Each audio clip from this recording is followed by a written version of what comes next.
ગંધદ્વારામ દુરાધરશામ નિત્યપુષ્ટામ કરીષિણીમ ઈશ્વરીમ સર્વભૂતાનામ ત્વામિહોપહવૈ શ્રિયમ નમો નમઃ. તમારા બધાનું સ્વાગત કરું છું આધ્યાત્મિક મહાશક્તિમાં. કુંવારિકાઓ માટે એક ઉત્તમ વ્રત આવી રહ્યું છે જેનું નામ છે ગૌરી વ્રત. કેમ કરવું પડે છે આ ગૌરી વ્રત અને એ કરવા પાછળના કારણો શું છે, આવો જાણીએ.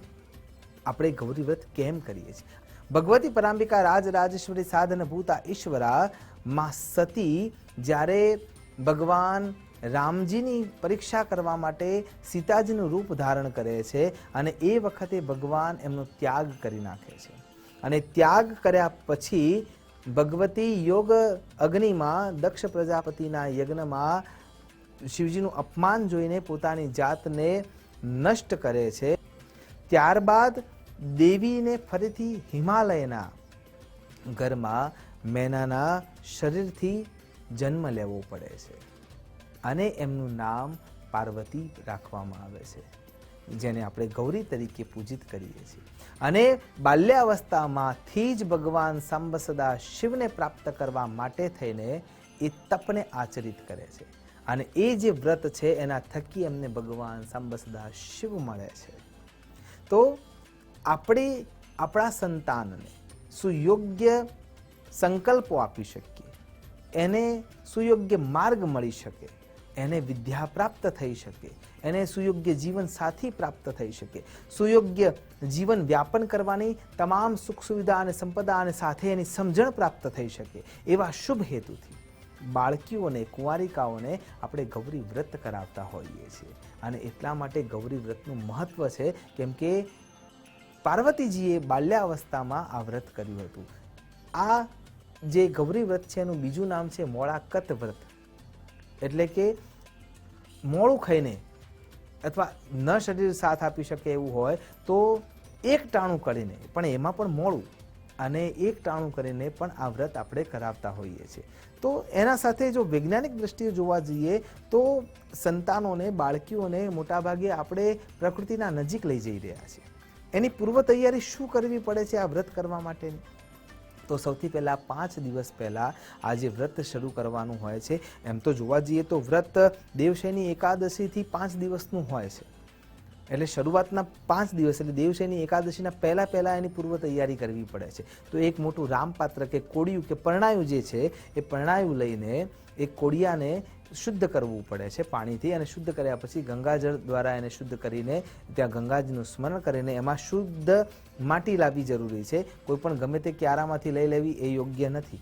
સુયોગ્ય જગ્યાએથી જ્યાં અવ્યવસ્થા ન દેખાતી હોય કે કોઈ ગંદકી ના દેખાતી હોય, કોઈ સડેલી વસ્તુ ત્યાં ના પડેલી હોય, અને જો શક્ય હોય તો સુયોગ્ય ખેતરની માટી એમાં ઉપયોગમાં લેવી જોઈએ. અને એ માટી એકત્ર કર્યા પછી એના અંદર 7 પ્રકારના ધાન્ય ઉમેરવાના હોય છે. સૌથી પહેલાં માટીને ચાળી લેવાની હોય છે. જો મોટા કાંકરાને એવું હોય તો એને દૂર કરી દેવાનું હોય છે અને એના અંદર ગાયનું છાણ ઉમેરીને એ માટીને અત્યંત પવિત્ર કરી દેવામાં આવે છે અને એક રીતે જોવા જઈએ તો ફળદ્રુપ કરી દેવામાં આવે છે. અને એના અંદર સપ્તધાન અથવા 5 મુખ્ય ધાનો અંદર રાખીને, પણ મુખ્યત્વે સપ્તધાન હોય છે એટલે 7 ધાનોને અંદર ઉમેરીને એને મિક્સ કરી દેવાના હોય છે. અને દરરોજ એ દીકરીના હાથે એમાં પાણી આપવાનું હોય છે અને એ કેવી રીતે અંકુરિત થાય છે એ સંપૂર્ણ ક્રિયા ઘટના એને નિહાળવાની હોય છે. એટલા માટે એ વૈજ્ઞાનિક દ્રષ્ટિએ પણ જોવા જઈએ તો બહુ જ નજીકની છે કે એક નાનું બીજ કેવી રીતે અંકુરિત થાય છે અને એમાંથી છોડ કેવી રીતે મોટો થાય છે.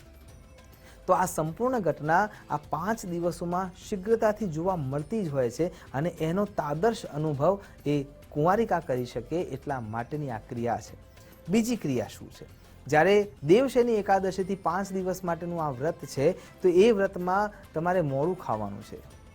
લોટમાંથી બનેલી કોઈ પણ વસ્તુ ખાવાતી નથી, ગોળનો પણ ઉપયોગ થતો નથી. હા, ભૂખ લાગે તો તમે ડ્રાયફ્રૂટ્સ ખાઈ શકો છો અથવા અન્ય પદાર્થ જે ફળ રૂપે છે કે પૌષ્ટિક આહાર રૂપે છે જે ઉપવાસમાં વર્ણિત છે એનો તમે ઉપયોગ કરી શકો છો.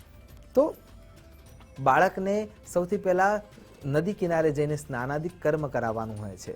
ઘણી જગ્યાએ એ શક્ય ન થતું હોવાના કારણે થઈને અત્યારે આપણે સ્નાનાદિક કર્મ કરાવીને સુયોગ્ય કપડાં પહેરાવીને એને બહાર લઈ જતા હોઈએ છીએ અને ત્યાં એક ચોરસ ખાનું જમીન ઉપર દોરીને ત્યાં એનું એક ખેતર છે અને એ ખેતર ખેડવાની ક્રિયા દ્વારા ત્યાં બ્રાહ્મણ દેવતાઓ પણ અલગ અલગ મંદિરમાં પૂજન કરાવતા હોય છે, અથવા આપણે જાતે પણ આ જમીન માતાની પૂજા કરાવી શકતા હોઈએ છીએ. તો એક તામ્રપાત્ર દ્વારા એમાં પાણી ઉમેરવાનું છે અને ત્યાં ઊભા ચાસ પાડવાના હોય છે અને આડા ચાસ પાડવાના હોય છે અને ચારે બાજુ ખેતરના જે ઝાડના ડોકા હોય છે એ ડોકા લગાવવાના હોય છે. એ ડોકા ઉપર જે રૂનું પૂમડું છે એ પૂમડું તૈયાર કરીને એના ઉપર કંકુ દ્વારા 4 પાસા બાંધવાના હોય છે અને 4 પાસા બાંધ્યા પછી વચ્ચેના ભાગમાં ફરીથી સપ્તધાન્ય દ્વારા જમીન માતાની ઉર્વરકતા વધે એ ભાવનાથી આપણે ત્યાં જમીનનું પૂજન કરતા હોઈએ છીએ, જેને ગૌરી વ્રતનું પૂજન કર્યું કહેવાય છે. કેમ કે પર્વતની પુત્રી એ સ્થિરતા આપનારી છે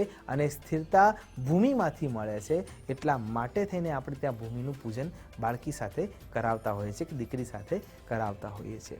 તો આ વ્રતની જ્યારે શરૂઆત થાય છે એમાં ઋતુચક્રના આધારે જો વિચાર કરીએ તો પણ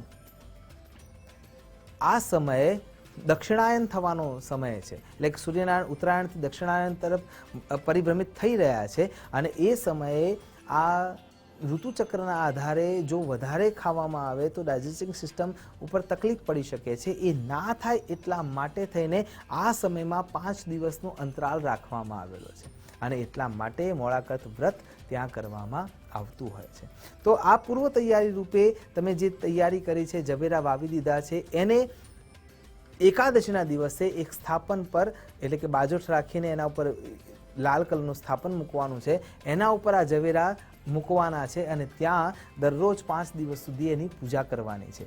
જવેરા જેમ જેમ મોટા થાય છે એમ એના ઉપર એ આડા ના થઈ જાય અથવા ફેલાઈ ના જાય અથવા પડી ના જાય એ હેતુથી એના ઉપર નાગલા એટલે કે રૂના મણકા દ્વારા એને ખેંચીને રૂની પૂમડી દ્વારા તૈયાર કરીને એના ઉપર કંકુ લગાવીને એક માળા તૈયાર કરવામાં આવે છે અને એ માળા એના ઉપર પહેરાવવામાં આવે છે. એ પાછળનું પણ કારણ એકમાત્ર એ જ છે કે એમાંથી જે ઉત્પન્ન થતું સર્વશ્રેષ્ઠ કોઈ ફૂલ છે, જમીનમાંથી ઉત્પન્ન થતું શ્રેયસ્કર કોઈ પુષ્પ છે, તો એ પુષ્પ ગુલાબનું નથી, એ પુષ્પ મોગરાનું પણ નથી, એ પુષ્પ છે કપાસનું, જે તમારા શરીરને ઢાંકવાનું કામ કરે છે અને તમારી મર્યાદાને સાચવવાનું કામ કરે છે. એટલા માટે એને હાર રૂપે એ જવેરા ઉપર રાખવામાં આવે છે અને ત્યાં સમજાવવામાં આવે છે કે આ લજ્જાનું પ્રતીક છે. દરેક વ્યક્તિએ પોતાની મર્યાદામાં રહેવું ખૂબ જરૂરી છે અને એના કારણે થઈને આપણે આ ક્રિયા કરાવતા હોઈએ છીએ. ત્યારબાદ બાળકો આનંદ કરી શકે એવી વ્યવસ્થા કરવામાં આવે છે. ત્યાં ભગવતી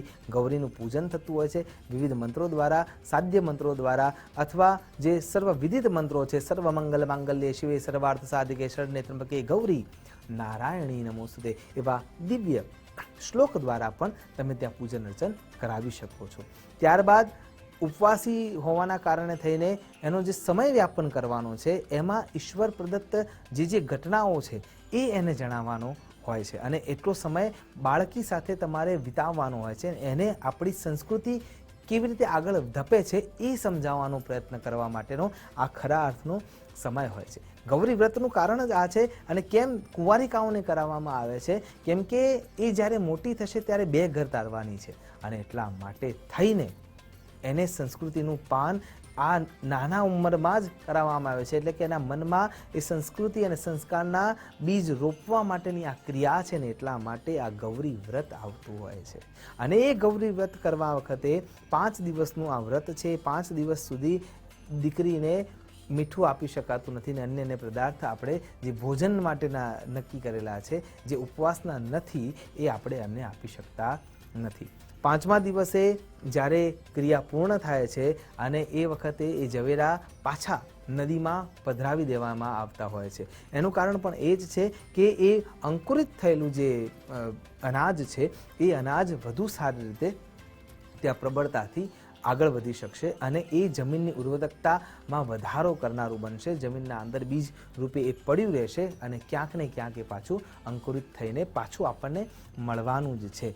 ત્યારબાદ રાત્રિ જાગરણ હોય છે અને આખા રાત્રિનું જાગરણ કરી શકાય તો વેલ એન્ડ ગુડ છે, પણ જો એ ના કરી શકાય તો મોડામાં મોડું 12 વાગ્યા સુધીનું જાગરણ કરવું જોઈએ. અને આ પ્રમાણે આ ગૌરી વ્રત આપણે કરતા હોઈએ છીએ, જેના થકી પ્રકૃતિનું સાનિધ્ય મળે છે, બીજી બાજુ પ્રકૃતિનું શિક્ષણ મળે છે, શરીરની પ્રકૃતિ અને ભૂમિની પ્રકૃતિ એકાકાર થાય છે, સાથે સંસ્કારનું સિંચન પણ આપણે કરી શકીએ છીએ, એના પાછળના આશય પણ આપણે એમને સમજાવી શકીએ છીએ. અને આમ કરવાથી આપણી સંસ્કૃતિની જે ધરોહર છે એને સાચવનાર એક રક્ષક તૈયાર થાય છે. આ સંપૂર્ણ ક્રિયા એટલે ગૌરી વ્રત.